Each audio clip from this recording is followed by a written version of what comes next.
Good morning, students. From Standard 8 English Medium, Unit 3. The chapter name is Glimpses of the Past.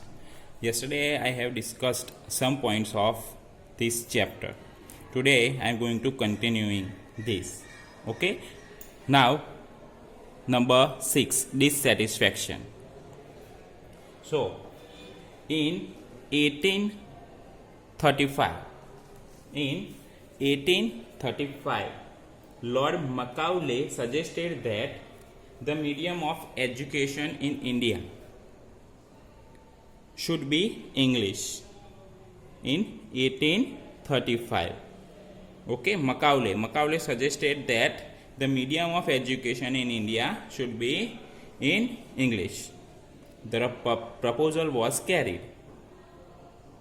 The aim was to produce an army of clerks to assist the British. It happened, but it also produced a new generation of intellectuals. Some of them tried to educate the masses. Some decided to convey the grievance of the people to the British Parliament. By 1856, the British were ruling the whole of India. Here the yellow color shows that the British were ruling the whole of India. Now they cared little about Indians' needs. The dissatisfaction in the public began to grow. People wanted to get rid of the British. Now, number 7, the Sparks. Under the new rules, these Santhals had become desperate. In 1855, they rose in rebellion and killed the Europeans and their servants alike. The discontent was brewing in the East India Company's army too. Here, Sepoy Mangal Pandey attacked the adjutant of his regiment and he was executed. The English did not care about Indian customs. Here, this Mangal Pandey.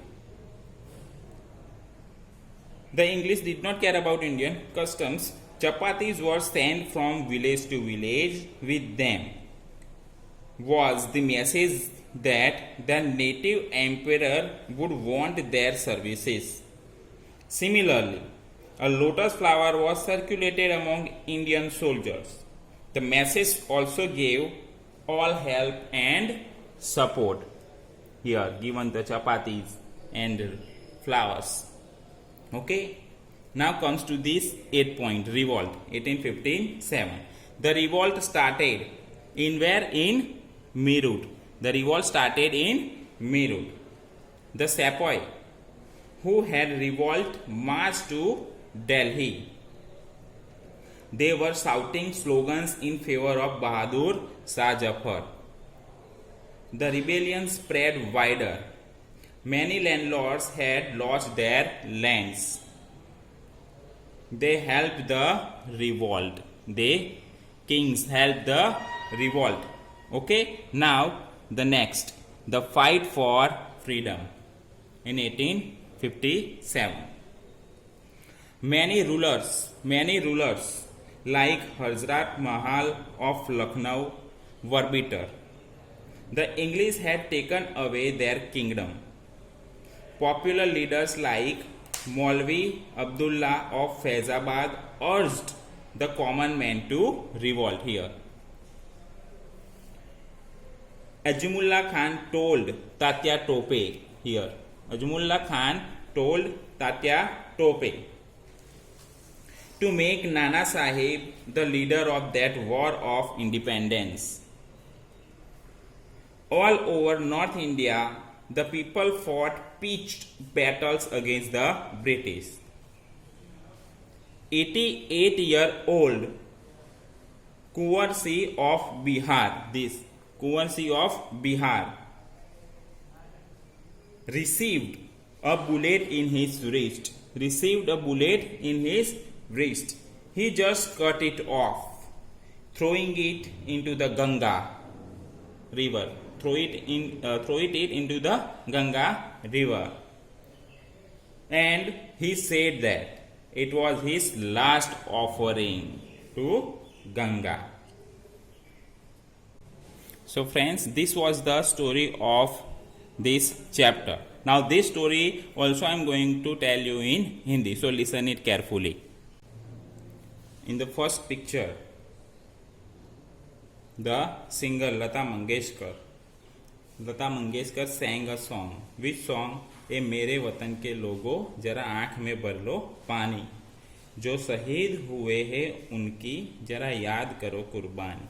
And sitting beside these three person is this one is Jawaharlal Nehru, second one Lal Bahadur Shastri, and the third one is Indira Gandhi. Okay, now explaining in Hindi. Okay, now see the second, the company's conquest. 1757 के भारत में east India company की जड़ें जम चुकी थी. यहाँ 1757 में यहाँ ईस्ट इंडिया कंपनी की जड़ें जम चुकी थी. भारतीय नरेशों की अपेक्षा उनके पास बेहतर असला मीन्स अस्त्र शस्त्र था. इसके अतिरिक्त तात्कालिक घटनाओं के प्रति भारतीय नरेशों के पास दूरदृष्टि का अभाव था. भारतीय नरेश एक दूसरे से लड़ रहे थे. प्रायः दूसरे नरेशों को हराने के लिए वे कंपनी की सहायता लेते थे. इससे कंपनी का लाभ हो रहा था. इससे वह एक एक करके आसानी से इन नरेशों को दबा सकी. फिर भी मैसूर का बहादुर टीपू सुल्तान अंग्रेजों से लोहा लेता रहा. अंग्रेजों से लड़ता हुआ ही वह युद्ध में मारा गया. Okay, now the third.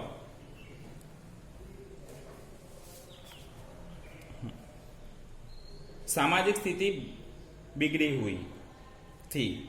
धर्मगुरु छूत अछूत, छुआछूत और बाल विवाह जैसी बेहुदा बातें के समर्थन में बात कर रहे थे. सच तो यह है कि भारतीयों का स्वाभिमान जाता रहा. अंग्रेज उनसे घृणा करते थे. किसानों और दस्तकारों की हालत सबसे बुरी थी. भारी भरकम करों ने किसानों को तबाह कर दिया था. अंग्रेजों ने कुशल दस्तकारों के अंगूठे काट लिए थे. अधिकतम लाभ कमाने के लिए अंग्रेजों ने हर तरीका अपनाया. इंग्लैंड से आने वाले माल पर कोई टैक्स नहीं लगता था. यह राजा राम मोहन रॉय. देश की बीमारी को राम मोहन रॉय समझ सके. उन्होंने समाज सुधार का प्रयत्न किया. उन्होंने लोगों को सिखाया कि हर धर्म की मूल शिक्षाएं समान थी. उन्होंने ज्ञान के व्यावहारिक पक्ष पर जोर दिया. वे इंग्लैंड गए. वहां उन्होंने अंग्रेजों को याद दिलाया कि शासकों का भी अपने शासित के प्रति कुछ कर्तव्य होता है. उन्होंने भारत में समाचार पत्र प्रारंभ किए. संकालू अंग्रेजों ने 1823 में उन्हें रोक दिया. किसको? राजा राम मोहन रॉय को. जो शुरुआत किया था अखबार वो रोक दिया. 1818 में एक प्रस्ताव पास हुआ. इनके अधीन किसी भारतीय को बिना कचहरी में मुकदमा चलाए जेल भेजा जा सकता था. अंग्रेज अफसर बड़े बड़े वेतन लेते थे. इसके अतिरिक्त वे व्यापार में दौलत कमा रहे थे. 1829 तक ब्रिटेन ने आयातित होने वाले सामान का मूल्य 7 करोड़ रुपये हो चुका था. यहां तक कि तत्कालीन भारत के अंग्रेज गवर्नर जनरल बेंटिक ने इंग्लैंड को भेजी अपनी रिपोर्ट में लिखा, कपास के बुनकरों की हड्डियां से भारत के मैदान में खून रिस रहा है। इस प्रकार भारतीय उद्योगों की तबाही पर अंग्रेज समृद्धिशाली हो रहे थे। डिससेटिस्फैक्शन। सन 1835 में लॉर्ड मैकाले ने भारत में शिक्षा का माध्यम को अंग्रेजी बनाने की सलाह दी। प्रस्ताव स्वीकार हो गया। उद्देश्य क्लर्कों की एक फौज खड़ी करना था जो अंग्रेजों की सहायता कर सके। यह हुआ, परंतु इसके साथ ही बुद्धिजीवियों की एक नई पीढ़ी तैयार हो गई। इनमें से कुछ ने सामान्य जन को शिक्षित करने का प्रयत्न किया। कुछ लोगों ने ब्रिटिश पार्लियामेंट में लोगों की शिकायतें रखने का निश्चय किया। 1856 तक ब्रिटिश सारे भारत पर राज पा चुके थे। अब उन्हें भारतीयों की आवश्यकताओं की कोई चिंता न थी। लोगों में असंतोष बढ़ने लगा। लोग अंग्रेजों से मुक्ति पाना चाहते थे। Okay, then next. नए कानून से संथाल में रोष में था संथाल। 1855 में वे विद्रोह कर बैठे और उन्होंने अंग्रेजों व उनके समर्थकों को समान रूप से मारा। यह असंतोष ईस्ट इंडिया कंपनी की फौज में भी बढ़ रहा था। सिपाही मंगल पांडे ने अपनी रेजिमेंट अधिकारी एग्जीक्यूट पर आक्रमण कर दिया और उसे फांसी पर चढ़ा दिया गया। अंग्रेज भारतीय रीत रिवाजों की परवाह नहीं करते थे। एक गांव से दूसरे गांव चपातियां भेजी गई। उनमें यह संदेश था कि उनके देसी बादशाह को उनकी सेवाओं की जरूरत थी। उसी प्रकार भारतीय सैनिकों के बीच कमल का फूल घूमता रहा। जनता ने भी पूरी सहायता और समर्थन दिया। रिवॉल्ट।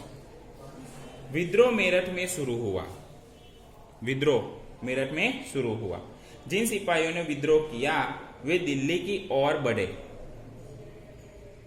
वह बहादुर शाह जफर के पक्ष में नारे लगा रहे थे। विद्रोह व्यापक रूप से फैल गया। बहुत से जमींदार अपनी जमीन खो चुके थे। उन्होंने विद्रोह को सहायता दी। The fight for freedom. बहुत से शासक जैसे लखनऊ के हजरत महल असंतुष्ट थे। अंग्रेजों ने उनके राज्य हड़प लिए थे।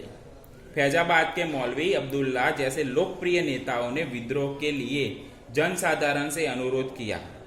अजीमुल्ला खान ने तात्या टोपे से नाना साहेब को उसे स्वतंत्रता संग्राम का नेता बनाने को कहा।